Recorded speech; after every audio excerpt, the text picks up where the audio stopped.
And I think these challenges, this agenda, the general question of how differentiated integration might or might not contribute to the challenges that the EU faces, that is also a nice way to now move on to our distinguished guest speaker, Dr. Enrico Letta, who I already see on the screen. So welcome to our conference. So let me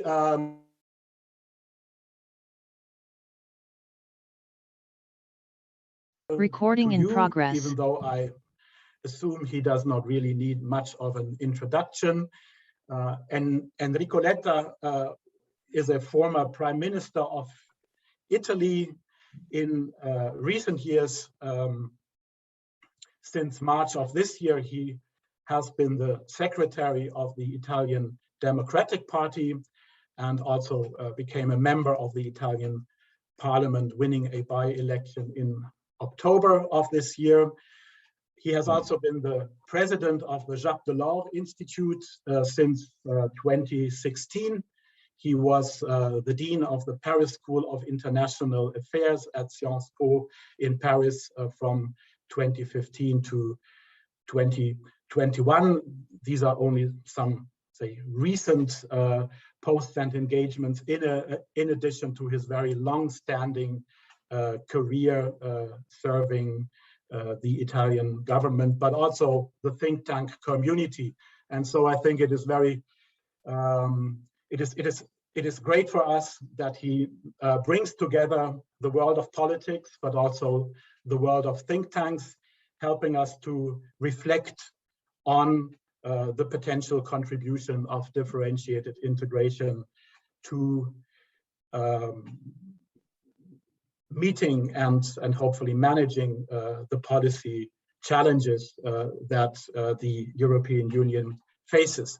So I'm very happy to welcome you here. Thanks for joining our conference. And I'd like to give you the floor for, I mean, you said like 20 minutes maybe, but take your time, and then we will have an opportunity also to have a discussion with you until I think 11 o'clock. So Dr. Letta, great to have you, and please go ahead. Thank you so much, Frank. I would like to thank you. I would like to thank Lucia, Brigid, and all the group that organized this very interesting conference, and also the very interesting work that you did until now. I'm so interested in the conclusions and in the outcomes of the work that you all together did. That it was really a pleasure when you invited me to be part of this event today. So I'd like just to give you some ideas, suggestions coming from my both political experience and some also thoughts that within the Jacques Delors Institute and in Sciences Po I had the opportunity to develop in this very period. My brief introduction will be 3 points. One will be democracy and rule of law, and the second one, that is for me maybe the most interesting one, is the migration issue. And then I will give you some final words of conclusions. I'll try to be as brief as I can to open up this Q&A session, and I'm very much interested in. So my first point is about timing. I think timing is very good. First of all, because of the conference on the future of Europe. I'll say a few words on that. I'm a big fan of the conference. I was a big fan of the conference. I think it was a good idea. It is still a good idea, first of all, for the method, this participation of and involvement of citizens, participative democracy tools. It is good, very important, but also for the goals of the conference, because I know and we know very well that it is the right timing to try to put on the table some ideas on how to develop institutionally the European Union and how to reopen the someone can say Pandora box of the institutional debate, but it is more than 15 years that the institutional debate was closed in a more formal way after the famous referendum in France and in the Netherlands. And I think it is correct. It is time to reopen this debate. The conference is the place to do so, and it would be, I think, very important. The other reasons why it is so timely, it is the fact that I think Next Generation EU changed completely the way in which the European Union is perceived by the citizens in many countries. Of course, I'm very much influenced by the situation in my own country, Italy, where last year in the polls we were the most Eurosceptic country, and today we are one of the most pro-European countries. The change, the big change, was because of Next Generation EU and the narrative around Next Generation EU. I think it is a very important. There's a very important change there. But at the same time, and that allows me to bring to my second and main point, Brexit, is the fact that Brexit played an important role in this debate, in this discussion. Why Brexit? I think for a very simple reason. We know very well that before Brexit, there was always a big debate at European level on the crossroad and the two main directions. And the two main directions on a multi-speed Europe on the one hand, and the multi-destination Europe on the other hand. And this distinction was very important in a first part of the European life.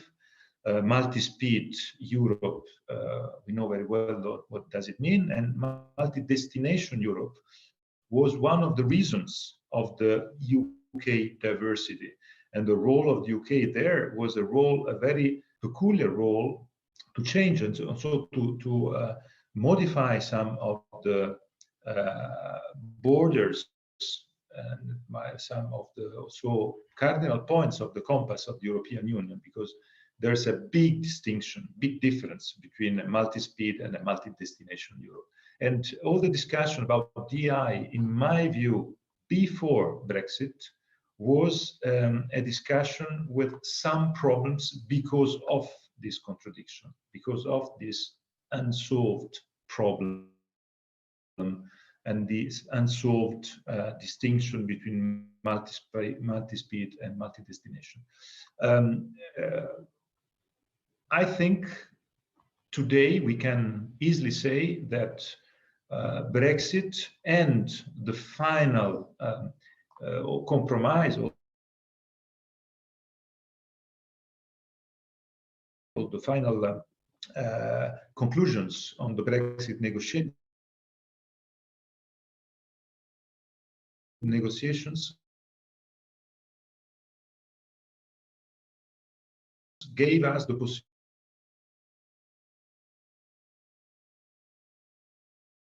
possibility to eliminate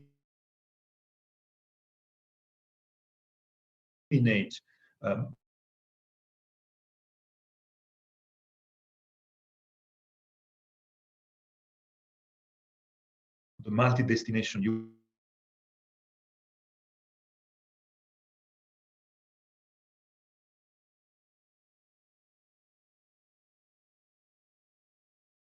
Europe from the table.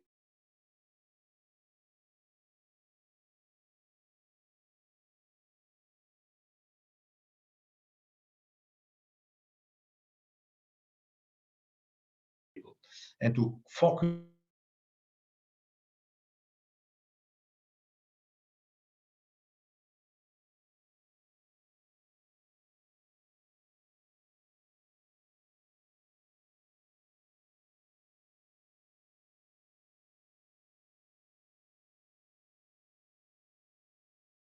today only on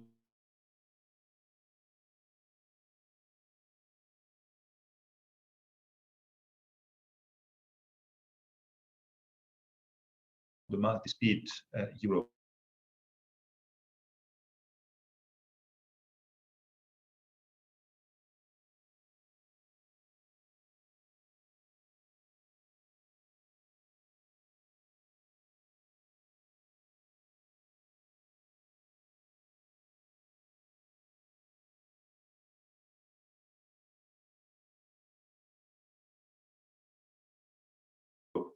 In this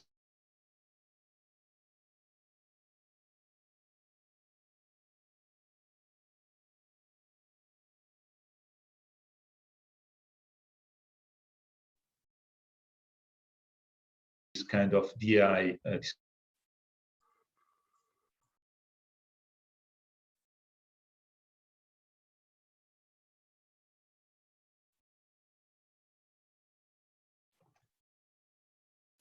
Okay, Dr. Letta, please, I think we need to interrupt briefly because for the past few minutes we were not able to hear you. And I'm not sure what the reason of this audio issue is. It seems to be on your side because I think every one of us has been experiencing the technical issues.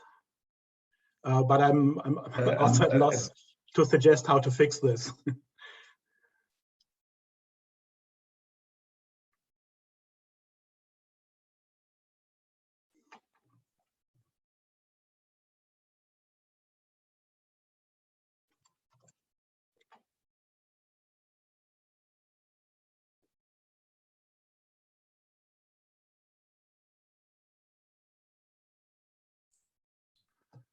Mr. Letta has a brief connection issue. Let's see if he reconnects in a moment. Okay. Otherwise, maybe there's a comment already or a question that can be addressed. Well, let's just wait a little bit and see whether he can continue. Okay, I see him again. Do you hear me now? Yes, yes, we do. So I think we lost you when you talked about how Brexit basically eliminated the multi-destination direction of differentiated integration, and that now the focus is on multi-speed. I think this is where the audio got. Yes, I changed my device, so I hope that will work. So the key point was the fact that Brexit changed completely, I think, and I think the success at the end of negotiations and the fact that the UK is no more there changed completely, in my view, the way in which the discussion and the debate on DI is taking place, because there's no more multi-destination Europe and there's only multi-speed Europe discussion, and that is clear, and that is, of course, a way to have a easier discussion for all of us on this topic. And I would like to end up this brief presentation by presenting two ideas that I have. One on democracy and the rule of law, and the other one on migrations. I will focus on migration because of time constraint. Democracy and rule of law, the idea is to have a sort of scoreboard organized within a group of willing countries with a very strong narrative on that can be the way also to oblige all the others to be part of a scoreboard activity on the rule of law. That can be an idea that we can develop, but I would prefer to use the last 3 minutes I have to focus on migrations. It is one of my favorite topics, and I think it is one of the most important topics for the future of Europe. And the European Union until now didn't face this topic or deal with this topic with enough effectiveness and with enough tools and the correct tools. And this is why I'm very much worried about the topic. I know very well that, sorry, if we are facing in the next months or years a new crisis like the ones we had in 14 or 15, the European Union is without the correct toolbox. And that's a big problem, I think. So we have to try to organize a new toolbox. And my point is that the new toolbox on migrations can work only if it is a DI toolbox.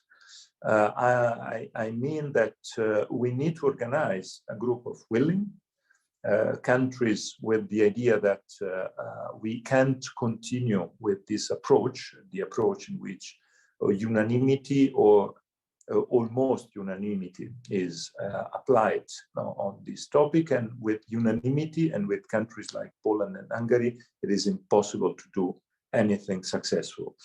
At the same time, without effective responses on migrations, I think a new political crisis, a new social crisis will happen at the European level. So my point is on the tools. And when I say the tools, I say that we need a sort of Schengen approach to migrations. We need the big countries, like, for instance, France, Germany, Italy, Spain, the Benelux countries, or Portugal, Ireland. We have to work on organizing a sort of Schengen for migrations, a sort of new treaty. This new treaty has to be very effective in dealing with all the topics related to migrations. And when I say all the topics, I say, of course, a relationship with third countries. I say welfare. I say the reform of Dublin Treaty. And Dublin Treaty, we can't overcome Dublin Treaty without overcoming unanimity. And having also a general discussion among these countries on the future of Europe, on the demographic trends. I think it is impossible to have effective and successful migration policies without having a common debate, a common discussion on the future of Europe in demographic terms. And at the same time, only having the possibility altogether to overcome, to change the Dublin Treaty or to establish a new treaty can be the way in which we can be successful. So my point is that, and this is both, I say that both in political terms, but also in academic terms, I see there the new frontier, the new horizon where we can apply DI, and it can be successful. And I have to say also, if we don't do that, it will be a disaster. This is my political approach to the topic, because I see the potential consequences of a lack of new policies at the European level, and with this empty toolbox that is still there or almost still there. I don't want to generalize. So I stop here because my time is over, and I would like to open up this Q&A session that is for me the most interesting part of this topic. So I leave you the floor, Frank, to lead this part of our conversation. Yeah, thank you very much, Enrico, for these thoughts. Sorry about the interruption, but I think we still got your main points, and I think they will definitely provide sufficient ground for a lively discussion. Now, I see that some people have already put comments in the chat, and Jim Close has raised his hand. So Jim, please, for the first question or comment.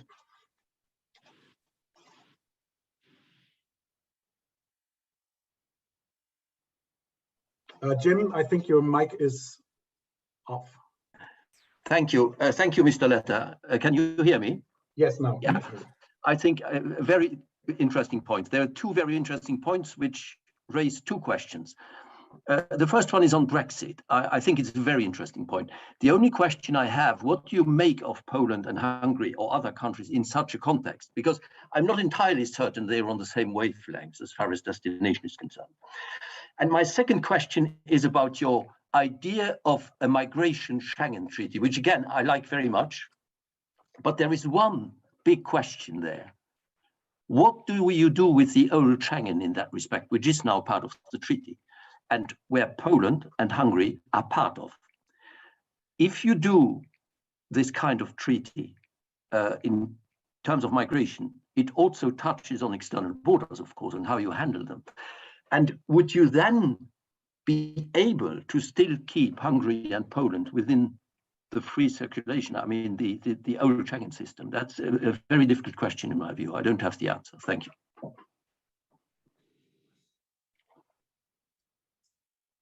Can I, Frank? Yes, please, go ahead. Yes, first point. I see a big difference between Poland and Hungary today and the UK yesterday.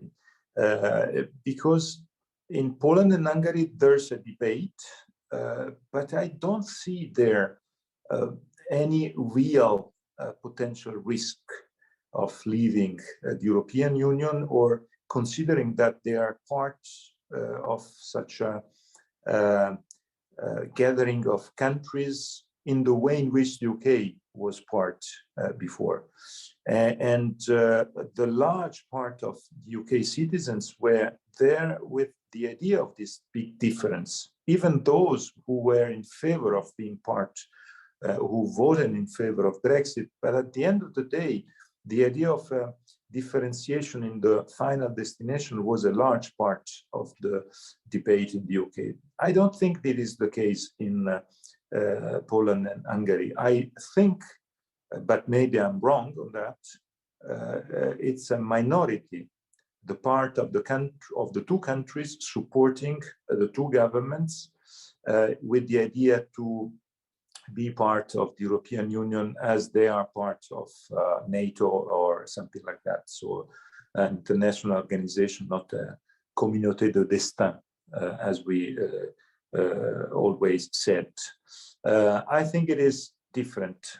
This is what I hope. Maybe I'm too optimistic, Jim, but this is my answer to your first question. But of course, it will be a key issue. And if I may say also, I think the role of the UK was a crucial role also because of the dimension, strength, the political importance of the UK and the decisive role of the UK in some very important fields at the European level. The UK was so crucial for defense issues, for foreign security issues, but also for other issues like the single market.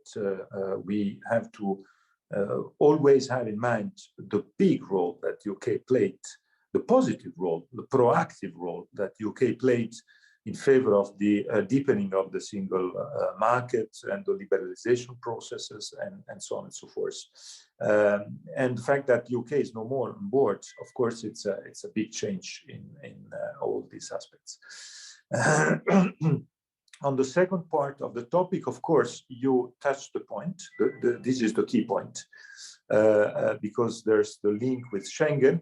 But I think, if I may say, that this point is also a big incentive for all the other countries, because it is clear that countries like Poland and Hungary, they can be very happy not to be involved in the DI on migrations, but they have to know that they lose something. And I think maybe the fact that losing something in terms of freedom of movement can be the incentive of really considering, maybe in a second step, the fact to join this DI on migration. It was like, for instance, Schengen. You know very well that at the very beginning, Schengen was just launched by a few countries, big countries like Germany, France, but few countries. Then other countries like mine, for instance, Italy joined 10 years later. and today is a success, but because of this avant-garde of countries in the 80s. I stop here. Thank you. Next on my list is Jonathan Zeitlin from the University of Amsterdam. Jonathan, please. Thank you, Frank. Okay, now I see how the system works. I have two questions which really follow up from the previous speaker. So I'm looking at Frank and Thomas Vincent's book, Ever Looser Union, Differentiated Integration. I'm looking at the list of areas where they expect that multi-destination Europe will remain enduring.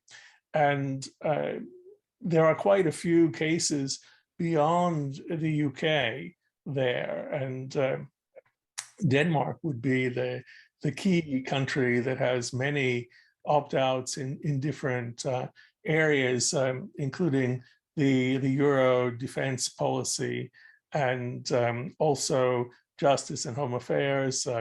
Ireland has opt-outs in the other area. As we know, there are still quite a few countries that remain outside the Euro and outside the banking union and seem likely to stay so for quite some time. I would say Sweden, we don't know what would happen with Hungary, Poland, and Czechia. So I wonder, while it is clear that the UK leaving makes a difference, would you also expect these other sources of enduring differentiated integration to disappear?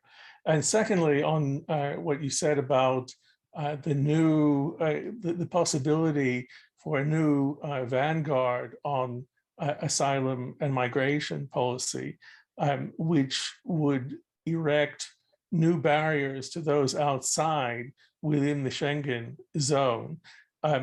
Would that be possible within the current decision-making process?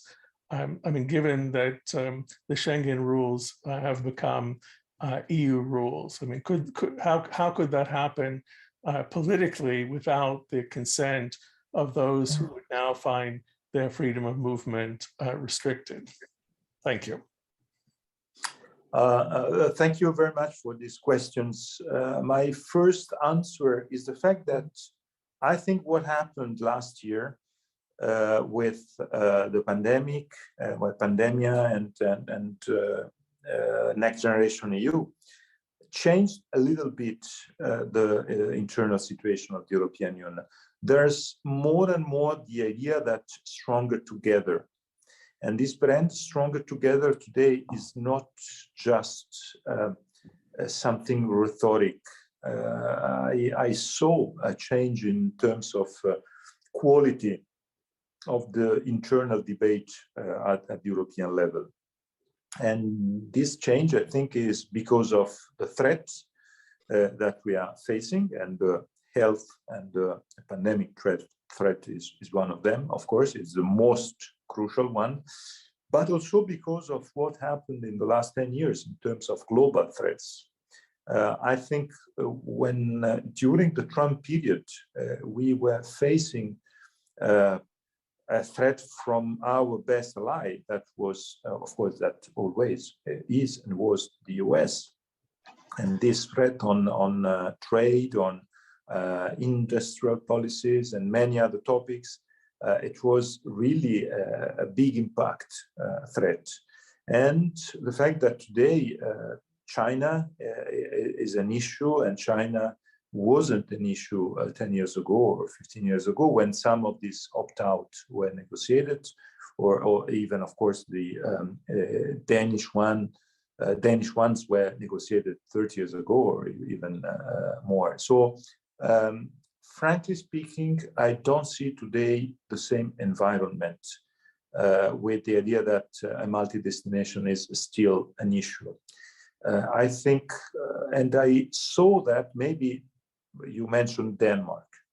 I was very much impressed it was the period in which I was out of politics in 17, 18, 19. I was working at the university in Paris, working with the Jacques Delors Institute. And I remember in this very period, we were involved in many activities in Denmark, because Denmark, the day after they understood that Brexit was forever, they decided to say, okay, now it's over. And even their traditional friendship and alliance with the UK disappeared, and they started, and they are today, I think, more involved in the European debate, because they understand that the multi-destination doesn't work even for them, and they have to be part of all the debates. So maybe I'm too, I repeat, maybe I'm too optimistic, but I saw a big difference in all these approaches, and the next generation EU and the pandemic threat was the final change. And very shortly on the second question, I think the only way is to build up a new treaty with, of course, the needed suspension of all the other aspects. I know it is difficult, but it is the only way in which I see can potential further achievements on that. And also the only way to overcome Dublin, and the only way to say to countries like Poland and Hungary to say, we don't want to be too naive with you, because you are using all the positive aspects of being part of the European Union, trying also to be we say compagnon de voyage, and I think it is not correct. And you have to understand that we have some tools to react, and I think the most important tool is to build up something aside, or to I would say to try to say, if you don't, we will do so. I know it is complicated. I'm not able to foresee all the legal consequences, but I think it is the only way. I would like to underline the fact that without this kind of direction, in case of a new migration crisis, it will be a disaster in political terms. And we saw it in the Belarus and Poland Ukraine crisis 2 weeks ago. We are still there, and the problem is enormous. Jonathan, would you have a follow-up? I see your hand still raised. Sorry, I didn't realize it was still raised. Okay. I mean, I find those arguments quite convincing on particularly the second one. Something which is worth thinking about, though, is about the reaction of the frugals to the next generation EU package. I mean, one in the Netherlands, one result was a committee which was set up to look at different options and scenarios if the EU would go ahead, for example, to make the funding arrangements in Next Generation EU permanent, and opting out in the future was one of those options. Our colleague Catherine de Vries was a member of that committee, which produced these 4 different scenarios. So I wouldn't say that the opting out was presented as the most realistic, but it's interesting to see that it came in. This committee was set up at the request of a leading member of the Dutch Parliament. Maybe Catherine can say something, if she's in the audience, about how this debate played out within the committee she was a member of, and how the report has been received in the Netherlands. So yeah, I'm not sure whether Catherine is there and available, but in the meantime, I'd be very interested in hearing more about the one issue that you skipped for reasons of time, which is democracy and the rule of law. Maybe you can tell us what you thought about differentiated integration in that area, which of course, I mean, if you start from the assumption that democracy is a fundamental value of the European Union and the rule of law is let's say an institutional backbone. It's not just a policy issue, but it spans all the policies of the European Union and how the European Union works. How would differentiated integration, according to you, be applicable to this area? Two points on that. First point is how to develop this idea of a scoreboard with the idea to involve public opinion around Europe and to be very clear that this scoreboard has to be under the scrutiny of independent authorities at European level, with the idea that all the willing countries, they have to accept the decisions, and they have to accept that this scoreboard can be a very important political driver also in the future. And of course, that means countries not allowing to be part of this group of willing can pay a price for that. But I have a second point on that. And the second point is I would like to continue the topic that was mentioned just 3 minutes ago, that was the idea to make permanent a next generation EU method. If we do so, and this is what I think it is suitable, it is important, because I don't see the possibility, frankly speaking, in 2006 or 7 to come back to the original European budget. It would be impossible with all the expectations today of common policies. So we need to think a way to develop next generation EU in the years after 26 and 27. And one idea can be to organize next generation EU also in terms of DI, linked to democracy and rule of law, because there we know very well that it is very difficult to apply sanctions to countries on the rule of law measures. It is very difficult, we know, because of the rules. There's this problem of almost unanimity and so on and so forth. But at the same time, we have to build up an idea. And I think the post-next generation EU can be the idea, can be a tool where we can organize a sort of link with the scoreboard, or with the way in which countries are using their or are being accountable or compliant with the rules and democratic values and rule of law. And this link can be the way to consider in the future this famous relationship between European funds and the rule of law. That is, in my view, the only way.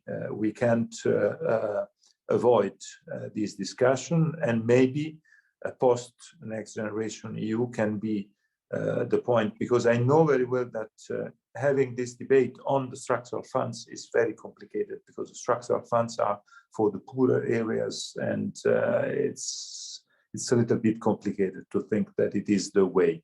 But the big investments fund for next generation EU, the post-next generation EU, can be the correct tool. I stop here. Thank you. I then have François Roux on my list here. Please, if you'd like to ask a question or make a comment. And you have to unmute yourself.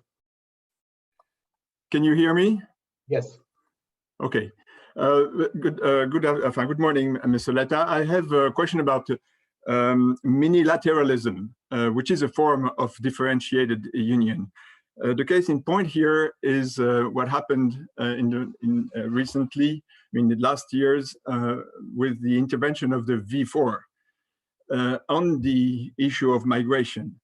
This banging of 4 member states succeeded in a way to reorient the debate on migration. They made, through their action, the issue became an issue which is now discussed mainly at the European Council, meaning that decisions are taken by unanimity. They succeeded into focusing on security matters and making the whole EU think about security first. They succeeded in lastly on the building of walls and barbed wire financed by EU money. So when you see this happening, this de facto differentiated union, wouldn't you think that there is a threat for the future of the EU?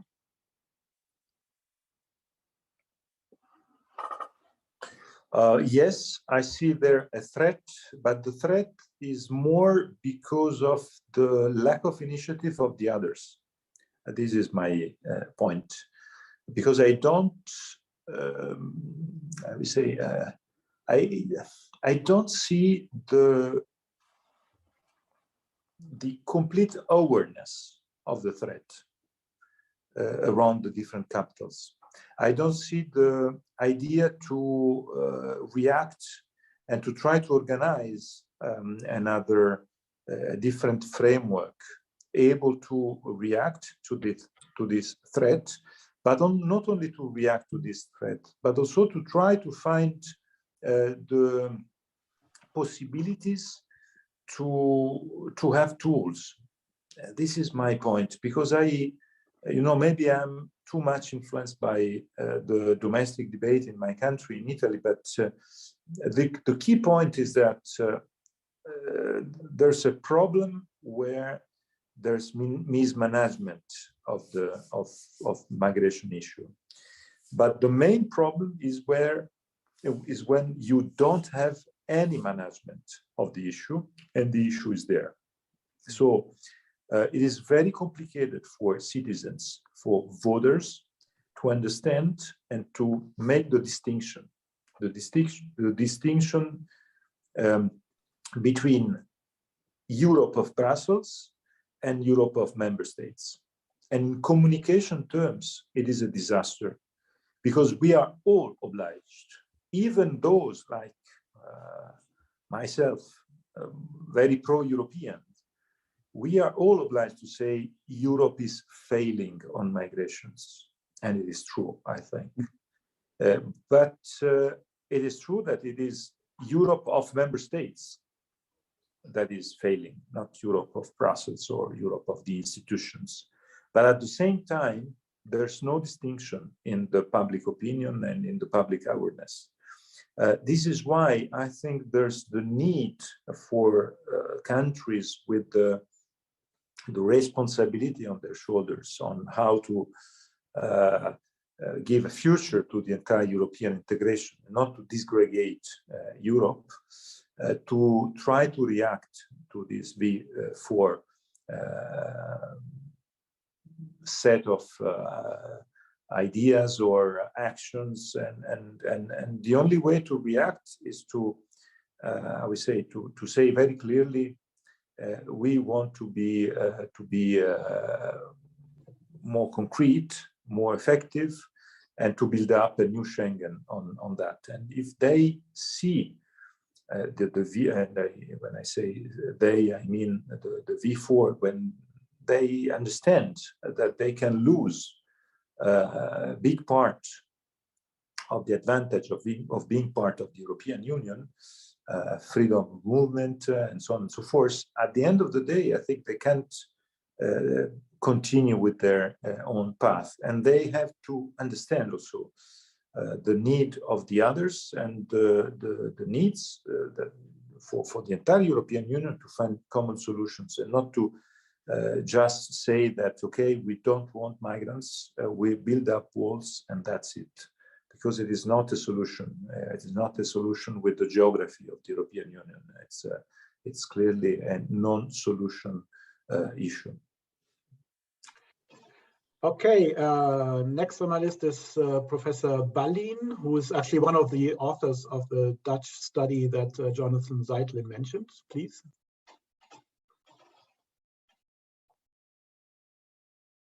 And you also have to unmute yourself. I unmuted myself. You hear me? Yes.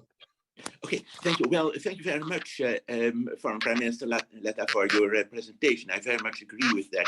And I referred already to the reports to the Dutch government. I have a question, though, about the external dimension of this issue. Because in our external relations, which are so important for migration policy, for different reasons, for the coordination with other patterns of migration, but also in situations in which the return of not admitted asylum seekers is required. In these issues, we need to coordinate this with the external trade policy of the European Union. And that is obviously an issue for the European Union as a whole. So although I agree very much with the differentiated approach you advocated, how do we coordinate this if we wish to be effective in our external relations?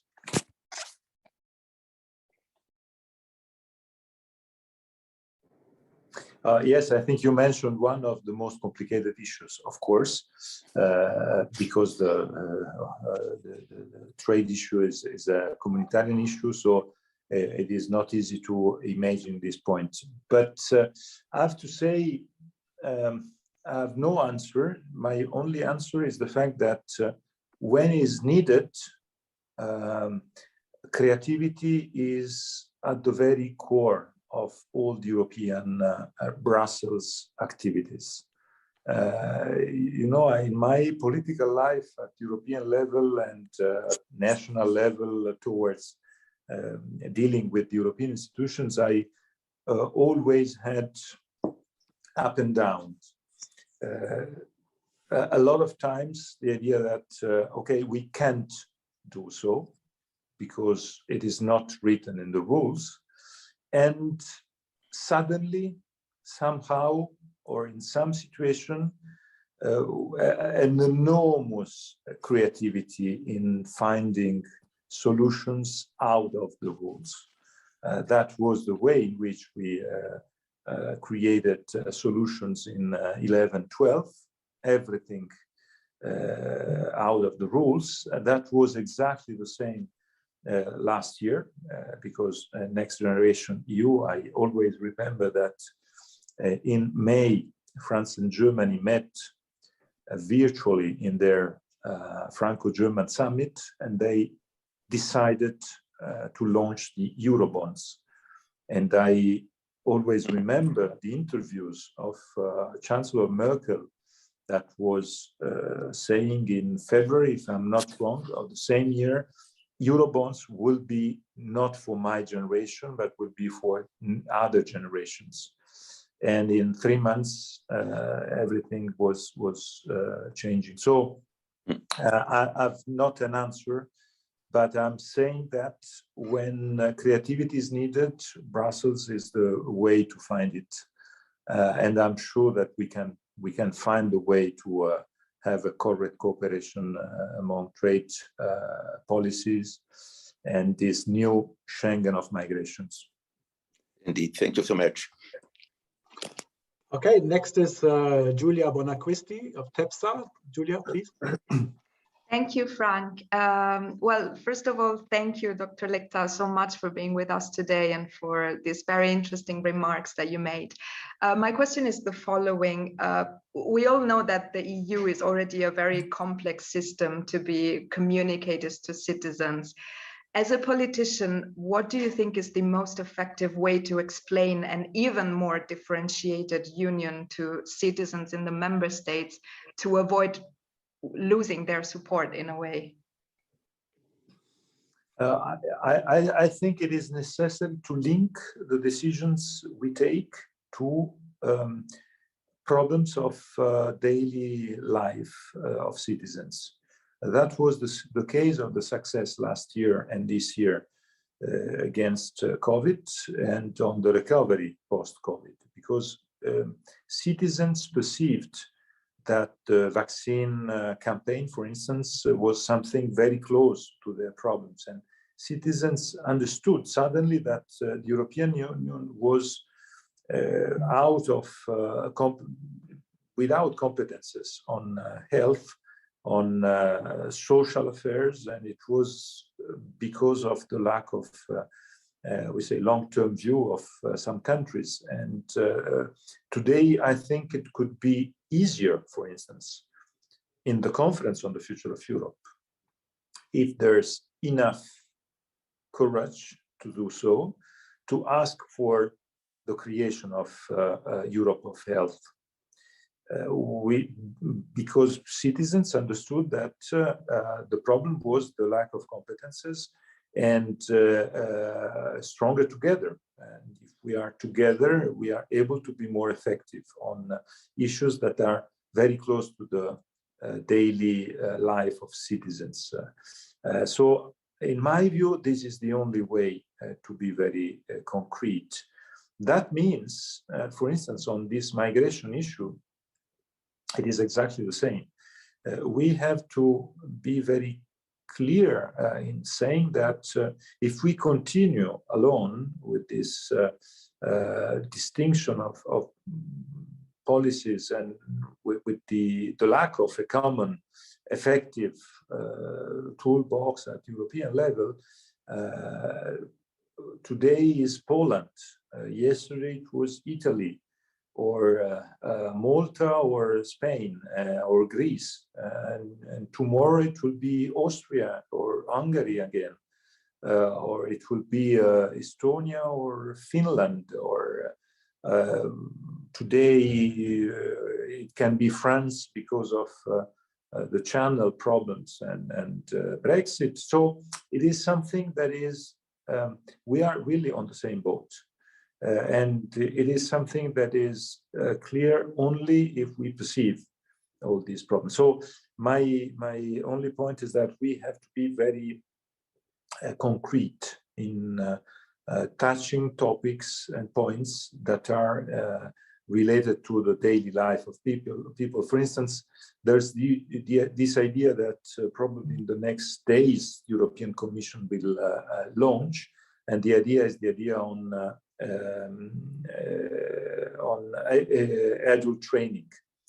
The Commissioner Nicola Schmid is launching this idea of adult training, and it is, I think, very important because it is we can easily link this idea to normal life of people obliged to change because they are losing jobs, because they are in their 50s and they need to have a new training activity, and we match two main issues, main policies that were out of the usual set of European competences, because we put together education and labor issues, and we know very well that these two topics are out of the communitarian competences, but it is easy to explain and to share with people that it is a plus for their life if the European Union is able to do so.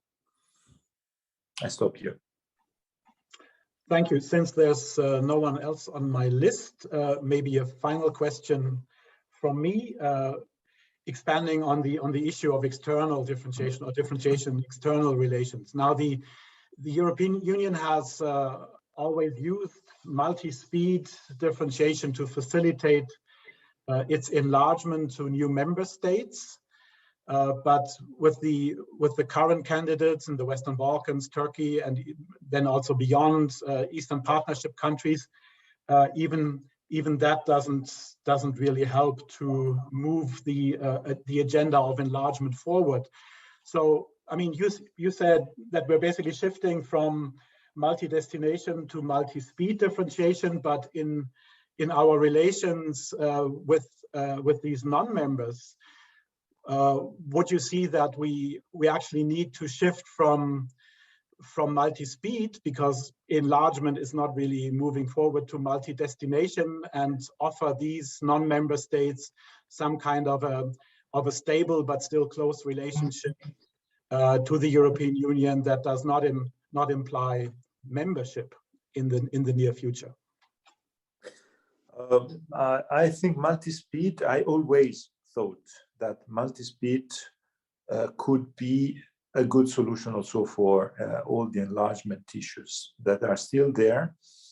We all know that countries like Albania or North Macedonia, they have to be in one day, but they have to be in. It would be very negative if we continue to think that they will be out in the future. But we know very well that public opinion is in many countries, because of these migration issues, in a strong opposition. So I think we have to find, with creativity, new tools and new ideas, and maybe multi-speed can help, because if we build up a future on multi-speed, that can help, for instance, and for instance, even this idea of a Schengen of migrations can be the way also to, I would say, to make lighter the opposition to in our public opinion, to the entry of these countries within the European Union. So I have no time to develop further, but maybe my conclusion on all this discussion is that multi-speed can be also a good solution for an important topic like the one of the enlargement that is there. It is still there, but I would say, we treat it as a marginal and non-issue topic, with the idea that maybe in 10 years or in 20 years. And it is not correct, because this is an important topic, an important and very crucial topic. So maybe multi-speed can be a solution to this topic. I take the opportunity to thank you all. It was fantastic for me being part of this debate, this discussion. Please let me know all the conclusions, because I will be more than happy to continue to keep in touch on this topic and to, of course, to follow your conclusions. Thank you so much.